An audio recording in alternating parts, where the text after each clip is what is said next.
think too many service business owners end up allowing the client to lead them, whereas it should be the other way around. I always say the client needs you more than you need them, right? Yeah. Because they come to you as the professional, the expert to help.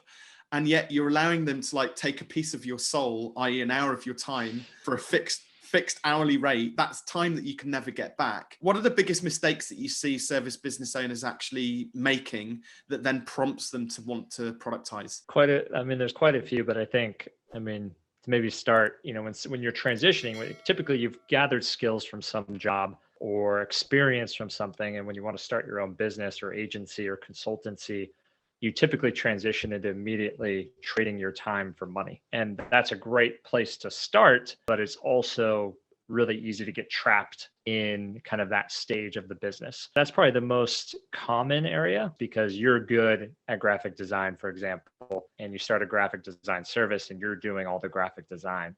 So that kind of leap from offering your services one-to-one, you doing the work, and actually hiring out a team is probably one of the biggest initial hurdles and mistakes. People just take too long to do that, or they never do it, and they just kind of get stuck in that consultancy freelancing stage. So that's like a big one that I work and try to help people kind of overcome, and one of the first major hurdles. It's very much that client service business. I think too many service business owners end up allowing the client to lead them, whereas it should be the other way around. I always say the client needs you more than you need them. They come to you as the professional, the expert to help.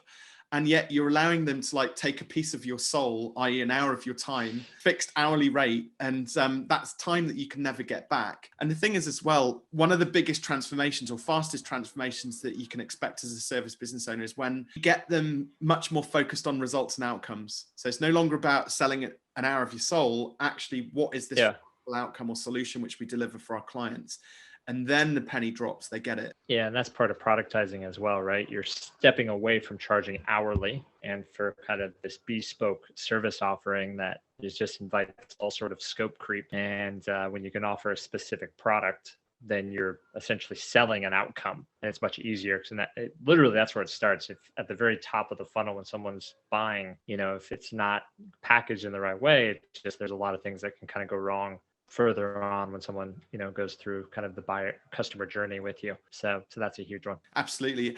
And it's funny, isn't it? Because me personally, I think that a lot of it comes down to sort of mindset and confidence and things like that as well. Because the amount of times you probably come across you mentioned a graphic designer charging $50 an hour or something like that, and you say to them, well, actually, if you packaged it up and charged $2.5K for this branding project as a whole, immediately you get the international sign of distress. Oh no, I couldn't possibly charge that much. It's like a really safe space to charge an hourly rate. What's your sort of approach to starting to, when you're dealing with somebody who's very much in that fixed mindset? What do you do? Yeah, it's a gradual transition. I think everyone's going to be at different stages. You got to bring awareness to it first of all, and then it's like a comfort level, like going from hourly to a fixed price obviously is a big one, and then just kind of working your way to outsourcing. I've found different people are going to be at different stages, and it is kind of like you mentioned, like mindset, confidence. Those are huge aspects into kind of building out like a successful productized service, a team, leverage for yourself within the business, removing yourself out, hiring. So I think start small, and first immediate thing I try to do is outsource the mechanism. When you have a business, you have a customer that pays for a mechanism, which then delivers a result. And the mechanism is, in this case, our example is doing the graphic design or running the Facebook ad, insert X service, the mechanism of any of the services that could be potentially offered. And the number one goal I work with people is let's immediately kind of work to outsource that as well, ensure we've got proper margin to be able to hire somebody. So there's a few things there that typically when that's tackled, that creates some good momentum. Cool. And there's a really one word which I'm really interested actually in, Tyler. You use the word intentional. So the power of thinking time and being intentional when designing your service business. What do you mean by that? That's quite interesting. Yeah, I think not enough people. It's really easy as a service business just to dive in, right?